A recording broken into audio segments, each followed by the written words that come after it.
Isang panalangin para sa pagsubok ng ating pananampalataya.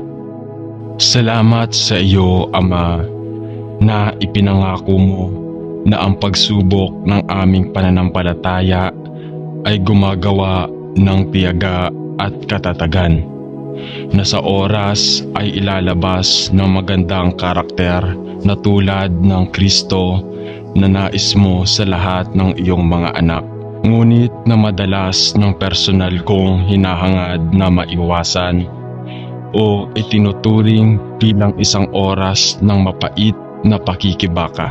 Tulungan mo akong Panginoon upang yakapin ang anumang mga pagsubok na nakikita mong angkop upang makapasok sa aking buhay. Tulungan mo akong tingnan ang mga paghihirap na napapahamak sa akin ng iyong mga mata at bigyan mo ako ng walang hanggang pananaw sa lahat ng mga problema na maaari kong tawagan upang mabilang ko ang lahat ng kagalakan kapag nakikipag-usap ako sa iba't ibang mga pagsubok. Alam na ang pagsubok ng aking pananampalataya ay gumagawa ng makadiyos na bunga ng presensya.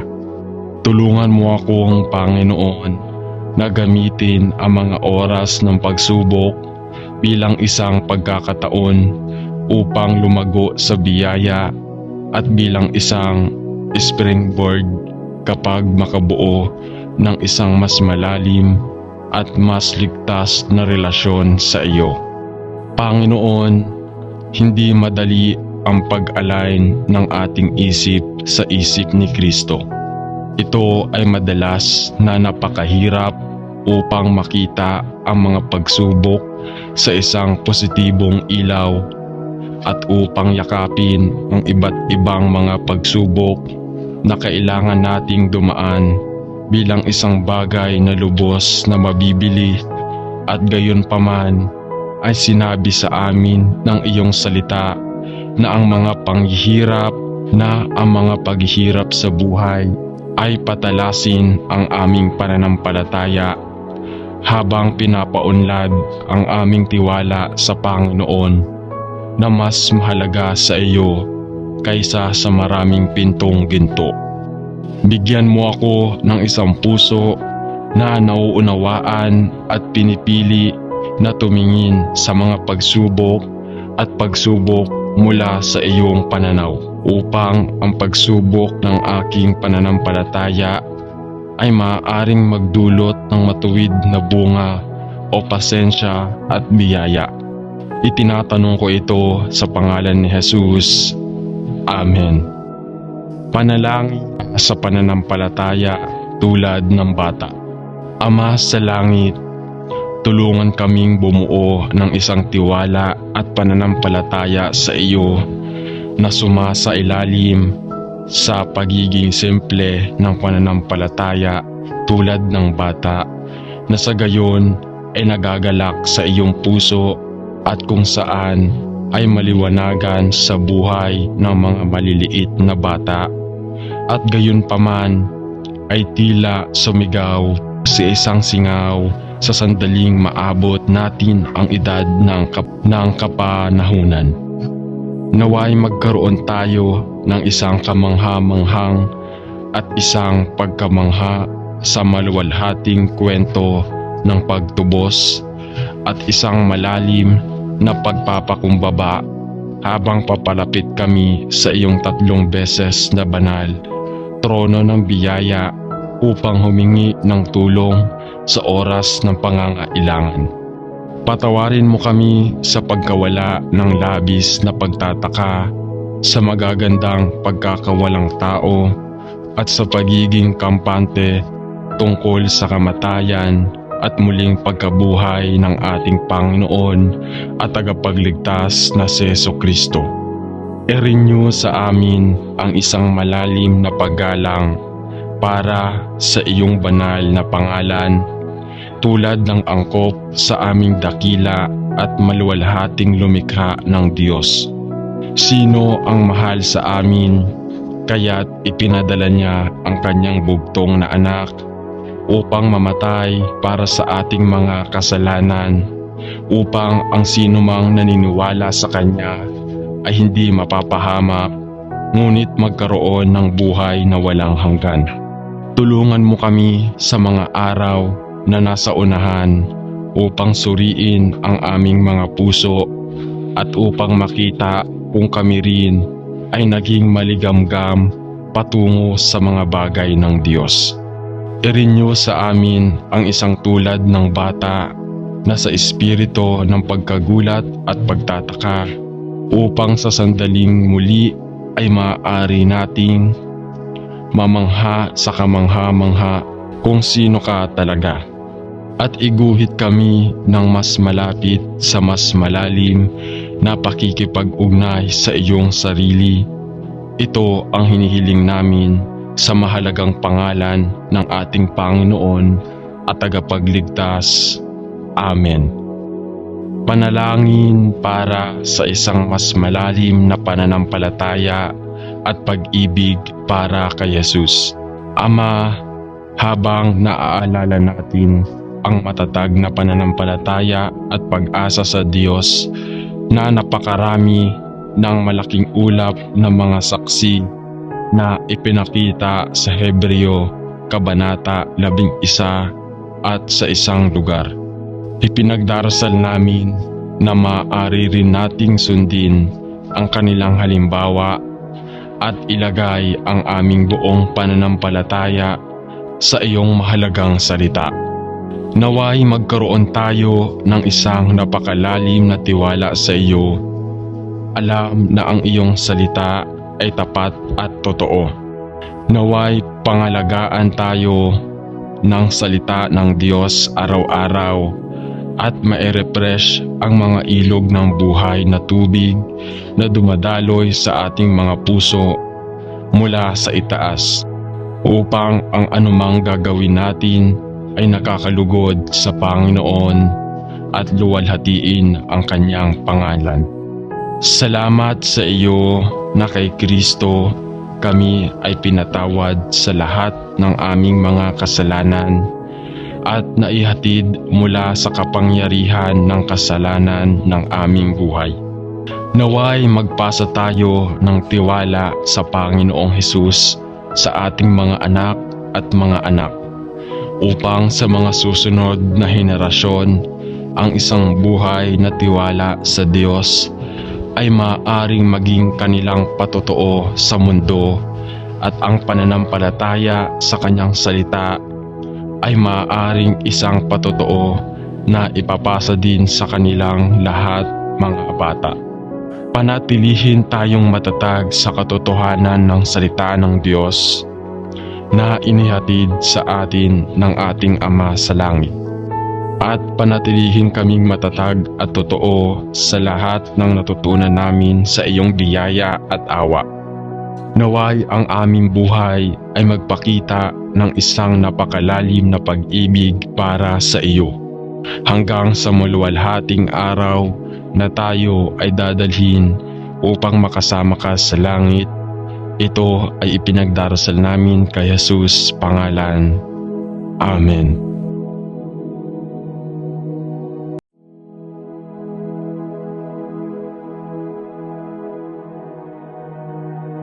Isang panalangin para sa pagsubok ng ating pananampalataya.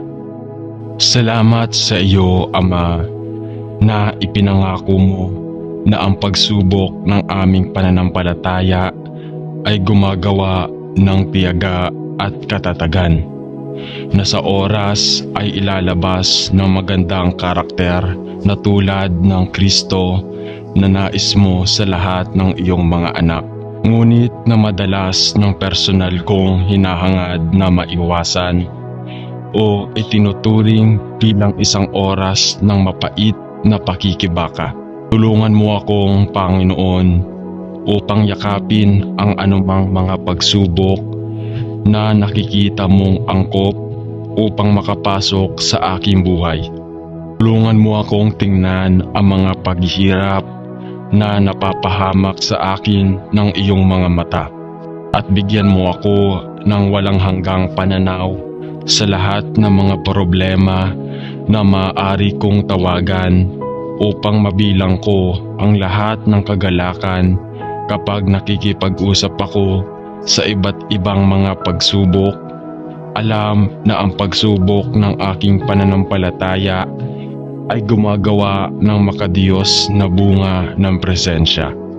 Tulungan mo akong Panginoon na gamitin ang mga oras ng pagsubok bilang isang pagkakataon upang lumago sa biyaya at bilang isang springboard kapag makabuo ng isang mas malalim at mas ligtas na relasyon sa iyo. Panginoon, hindi madali ang pag-align ng ating isip sa isip ni Kristo. Ito ay madalas na napakahirap upang makita ang mga pagsubok sa isang positibong ilaw at upang yakapin ang iba't ibang mga pagsubok na kailangan nating dumaan bilang isang bagay na lubos na mabibili, at gayon paman ay sinabi sa amin ng iyong salita na ang mga paghihirap sa buhay ay patalasin ang aming pananampalataya habang pinapaunlad ang aming tiwala sa Panginoon na mas mahalaga sa iyo kaysa sa maraming pintong ginto. Bigyan mo ako ng isang puso na nauunawaan at pinipili na tumingin sa mga pagsubok mula sa iyong pananaw, upang ang pagsubok ng aking pananampalataya ay maaaring magdulot ng matuwid na bunga o pasensya at biyaya. Itinatanong ko ito sa pangalan ni Jesus. Amen. Panalangin sa pananampalataya tulad ng bata.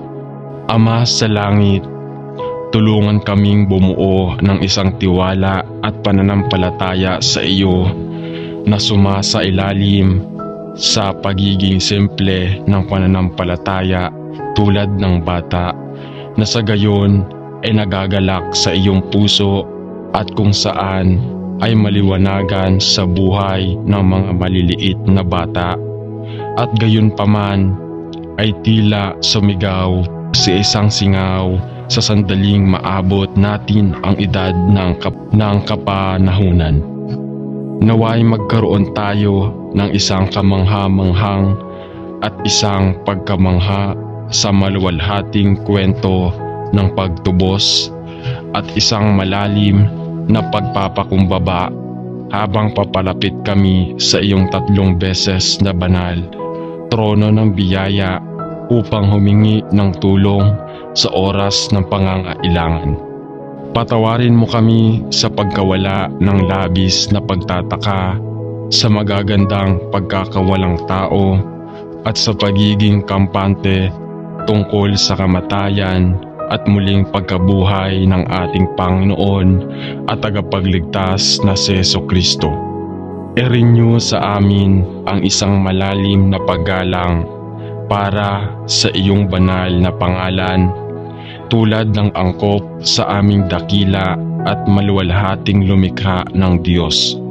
Sino ang mahal sa amin, kaya't ipinadala niya ang kanyang bugtong na anak upang mamatay para sa ating mga kasalanan, upang ang sinumang naniniwala sa kanya ay hindi mapapahamak, ngunit magkaroon ng buhay na walang hanggan. Tulungan mo kami sa mga araw na nasa unahan upang suriin ang aming mga puso at upang makita kung kami rin ay naging maligamgam patungo sa mga bagay ng Diyos.